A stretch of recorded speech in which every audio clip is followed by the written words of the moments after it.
పిరికి వాళ్ళలాగా అమాయకుల మీద దాడి చేసి మగవాళ్ళ వాళ్ళ మతాన్ని ప్రూవ్ చేసుకోమని చెప్పిన కిరాతకమైన రాక్షసుల మాస్టర్ మైండ్ని ఈరోజు ఇండియన్ ఆర్మీ హతమార్చింది. This is operation Mahadev. Indian army struck again. వెళ్ళి మోదీకి చెప్పమన్నారు, మీ దేశం ఏం చేస్తుంది అన్నారు. ఏం చేస్తుందో చూపించాం కదా. Today let us understand all the events that led to Operation Mahadev. To begin with, it was April 2nd, 2025, a beautiful day in a place called Pahalgam, which is called the Switzerland of India. Switzerland కన్నా అందంగా ఉంటుంది అంటారు. అక్కడ ఎంతోమంది couples, ఎంతోమంది normal tourist ఎన్నో నాళ్ళు డబ్బులు దాచుకొని ఆ ప్లేస్ని ఎప్పటికైనా చూడాలని వెళ్ళారు. ఆ రోజు ఇండియన్ ఆర్మీ బట్టలతో వచ్చి క్రూరంగా హతమార్చారు.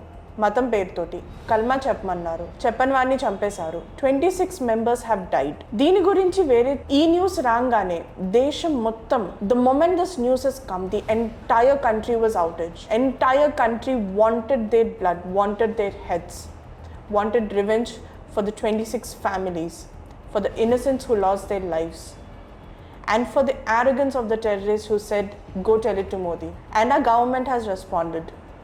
Immediately, to protect the sindoor of those women who lost those husbands, Indian Army has launched Operation Sindoor, which has been a massive success. Today we are going to talk about Operation Mahadev.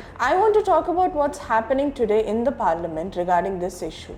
They are trying to give various, from both sides, from the opposition and from the government, they are trying to give both the various proof, trying to downplay it or trying to exaggerate it. So I'm not here to give you anything. I'm just here. I'm pretty grateful. We as an institution and we as a country are grateful for these operations because it's a multi-agency operation. Now it hurts me to see that they are trying to downplay it and they're trying to involve geopolitics in it. And in this meantime, even America is trying to take credit. Donald Trump is trying to take credit. But I feel this is strictly an operation of the Indian Army and the credit should go to the Indian Army only. So I'll give you a small anecdote, like how did they actually track down the leader? And you viewers, you tell me, where is USA in this?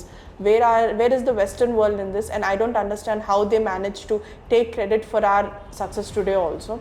So what happened in Operation Mahadev was that, so initial response, and there was a joint strategy after the massacre.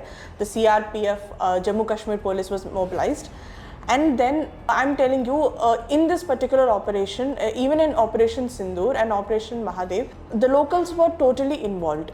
They extended a lot of support to the CRPF, to the Jammu Kashmir Police to help track the terrorists. I'll tell you how. The intelligence gathering and human interrogations, nearly 1,055 individuals were interrogated and 3,000 hours of interrogation was conducted based on interview sketches and everything.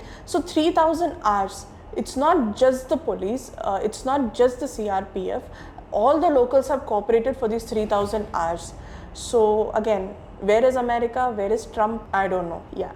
Next, we mobilized each and every bit of technology we had. We used our satellites to track phone signals. Actually, the mastermind is said to have spoken in a phone call for a brief period of time, few seconds, but we have tracked it. What report says that this is the major clue we had. And yeah, that person was Asif alias Suleiman Shah, whatever he is. He was a former Pakistani Army SSG commando. So I want to mention this because following the Pahalgam attack, people made it a communal issue. They started targeting the Muslims and everything. We saw the hatred online, but this is a proper Pakistani operation. This person, the mastermind, he was a Pakistani SSG commando. So he's been operating in the valley since 2024. So it's not a communal issue. I would like to emphasize on it again. Next, this is a layered operation, not just by the army. All the intelligence agencies were involved, and after getting confirmation from all the intelligence agencies, the operation was conducted. The terrorists were nabbed. Okay, this again bunks the myth which is going on in the parliament that Indian Army goes on a killing spree, kills anyone in the valley. So that's also an insult on intelligence agencies. On the attack site, whatever weapons were recovered, 6 scientists have validated the match, confirming their involvement with 100% certainty. So just look at the level of, look at how many layers of protection we take. And today people are criticizing the Indian army, calling it some conspiracy theory of Modi or something. So this is a level of sophistication. So on these many levels we try to verify before killing a terrorist. Show me which country does that. Even America goes on indiscriminate killing sprees. It doesn't spare a single person. Especially look at what it did in the Middle East. It did not spare a single person, man, woman or child. If it just suspected, they just went and shot. And this is Indian army. Don't you think you should respect it? I'll leave the answer to you guys. In the end, Operation Mahadev brought a closure to the families of the victims and to each and every citizen of this country who felt this loss as personal. But there is a long way to go. These terrorists are not going to go away easily. We need to nip them from the root. We need to eradicate terrorism in this country. I would like to know your views on how can we make our forces better and how can we increase our transparency, and if this is really a conspiracy by Modi government or if USA is really involved in this Operation Mahadev where I can only see the Indian army involvement. Please let me know in the comment section. Thank you.